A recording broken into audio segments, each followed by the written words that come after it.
bocah ayu tak tunggu-tunggu norani apa sliramu anganku ngemborokan embus mega ngelintang sesulur padang rembulan tak titipi ana ngendi si pancerina. Coba ripalungguhan niki kula tak nyuwun dumateng anak kula wedok Umi Hafifah langkung rumiyin. Nah, iki. Kula tak nyuwun jineman. Nah, jineman kandhek Mbak Umi. Nah, iki. Pelok kuwi. Belok. Mbah Jan. Karo nggih leren sawetara ya, Truk. Nggih. Sawise awake dhewe ndongake karo Pak Lurah karo warga masyarakat Purworejo, kula gentos nyuwun pandonganipun pangestunipun mugi-mugi kula sak keluarga lan para kanca-kanca Madangkara, Mbak Elisa tansah ginanjar bagas waras kuat anggenipun berkarya wonten jagating seni. Ya, dipun paringi lancar wong sing jenis seniman iki kan kaya setlika kae lho, Truk. Kosolo kuwi ning Ponorogo bablas galek-galek ning Blitar sesuk Ponorogo neh. Leren telung dina bablas Blitar 30. Oh 31 Buandang ulon ning Kudus. Iya ngono kuwi. Heeh ngono kuwi. Mugi-mugi seniman menika dipun pangestoni dening para warga masyarakat, dipun paringi keslametan ing pundi kemawon. Ya, amin ya rabbal alamin. Ya Nduk, Umi Hafifah Made in Pulung Ponorogo.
Matur sembah nuwun. Mirasa iki katur karo para sesepuh adi sepuh ingkang tasih kepareng jenak pinarak lan uga ingkang kepareng monitor lumantar streaming ya, Truk. Nggih, leres Mas Garen. Mane kados mekaten menika.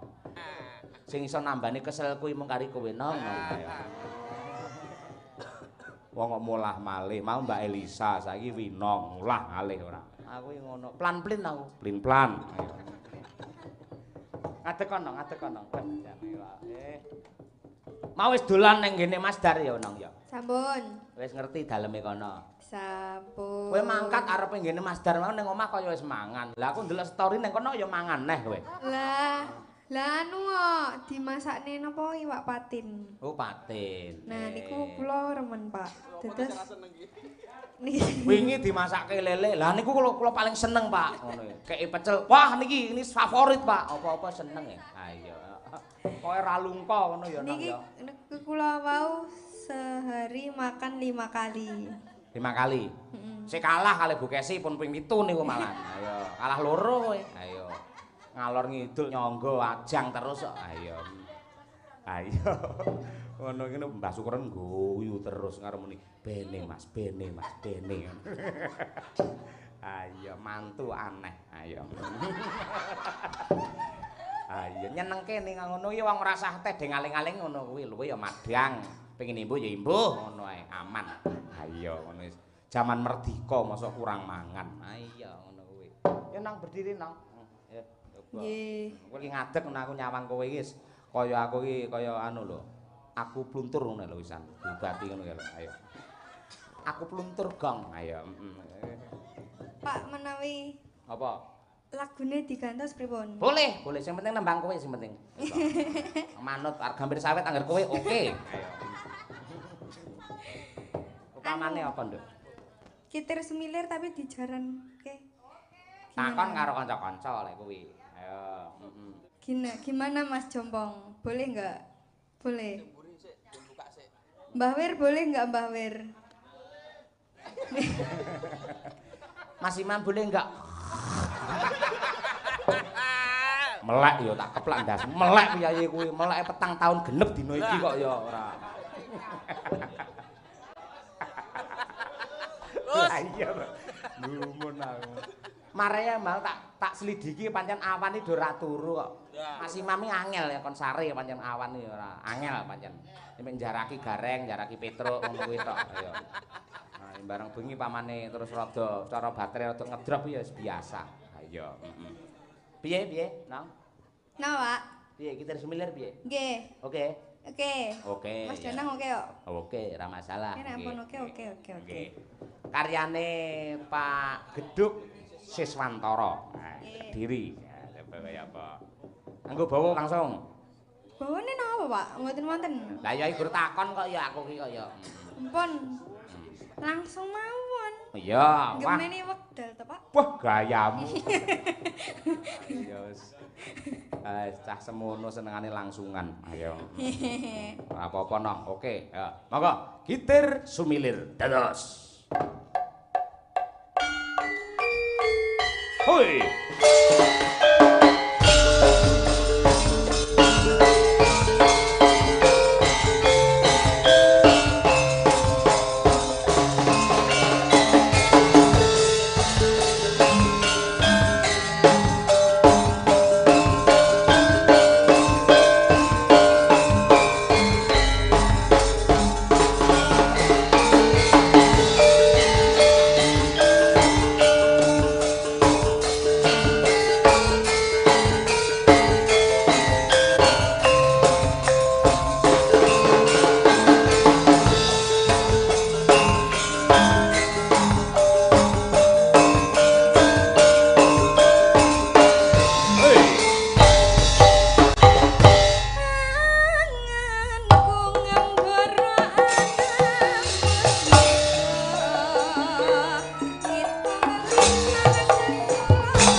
Woi. La.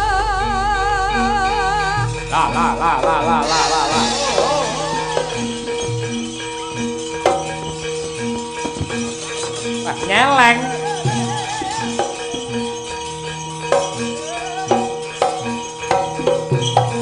Woi.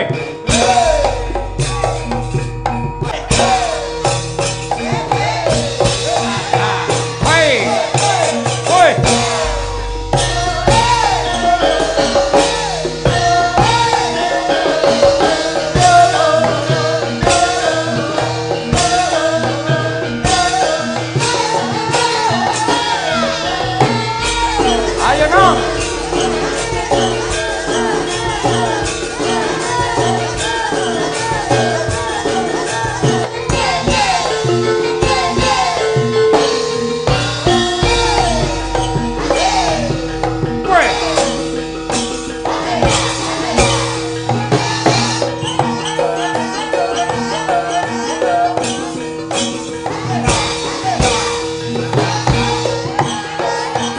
Awas.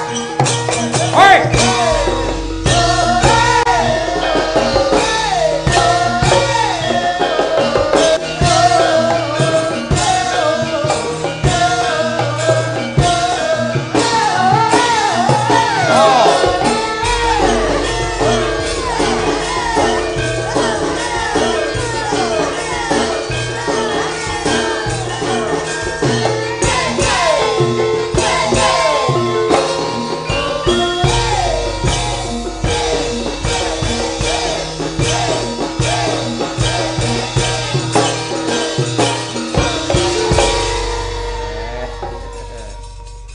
Luar biasa. Nadyanto rada spontanitas digarap jaranan. Nyapa no. Mboten Mas Ujar niku lho, kula nyuwun jaran diparingi celeng.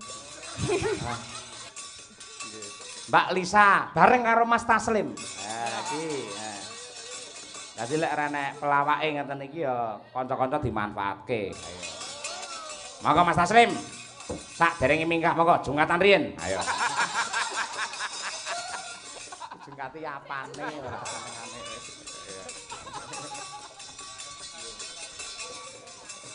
Mas Bagong niki wonten pamundutan saking Klaten. Nggih. Tapi enggak tahu bisa minangkani napa mboten. Sakit rindu nah niki sekalian. Oh, bisa. Bisa banget. Ada teman sepel, teman duets. Sakit Senangkani rindu. dong. Kanca-kanca sakit rindu wis digarap nalika taun 1000. Saged. Lan niki nuwun sewu enten ingkang ngersakaken. Oh niki rumeksa ing wengi Pak Dalang ingkang ngidung. Wah. Ngapunten niki sing pundi kula mboten saged niki. Ah to. Kalau paling rumeksa ingsun keto. Wow. Oh iya kayaknya itu. Nggih. Ngapunten lek niku mboten saged. Ning lek ana kidung nika saged kula. Nggih. Ana kidung lumo cinem. Selamat pagi Tajlim. Selamat pagi. Tetap segar, bugar, happy. Harus selalu happy. Kita duet ya pagi ini untuk Pak Mario EFC yang ada di Klaten. Spesial permintaan tadi. Permintaan dari Pak Mario di Klaten. Iya. Koran sulit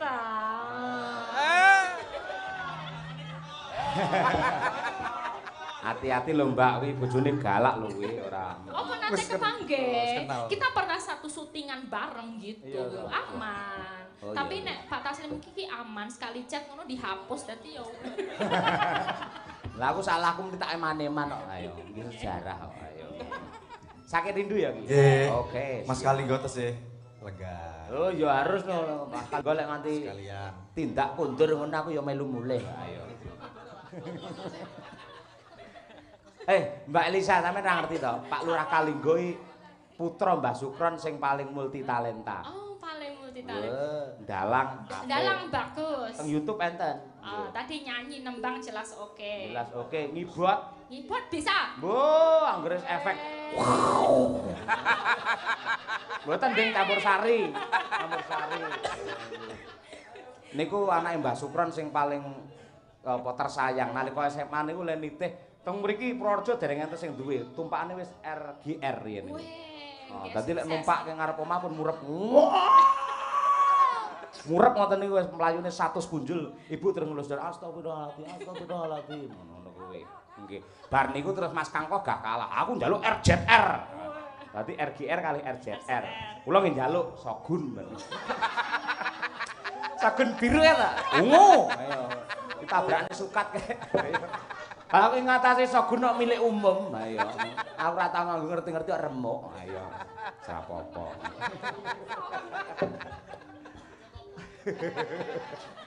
Oke, Pak Kalinggo mbiyen ya pembedhuk lho Mas Tum. Kowe aja cilik ati. Sapa ngerti sampean iso dadi lurah sok. Lurah Yoga, ayo. Nggih, nggih. Monggo, Cok, sakit rindu. Dadas.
Ayu tak tunggu-tunggu norani apa sliramu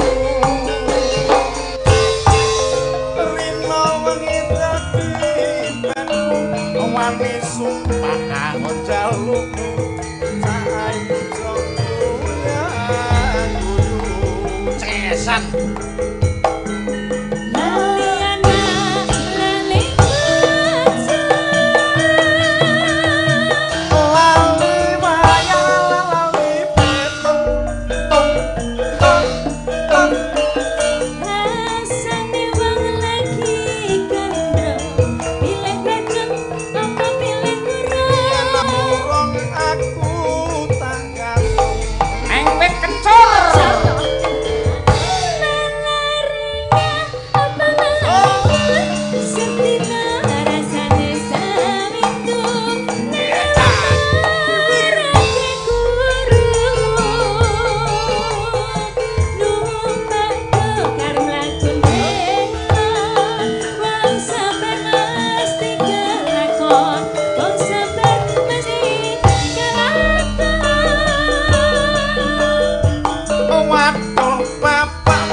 ora tau metu lho, Mbak. Lah nggih to, malah jadi keluar. Iya, tujune kok ya pendemunge Mas Danang ya mantan campur sari. Ayo. Matur nuwun Pak Taslim, metune wae isu-isukan nggih, Pak. Nggih.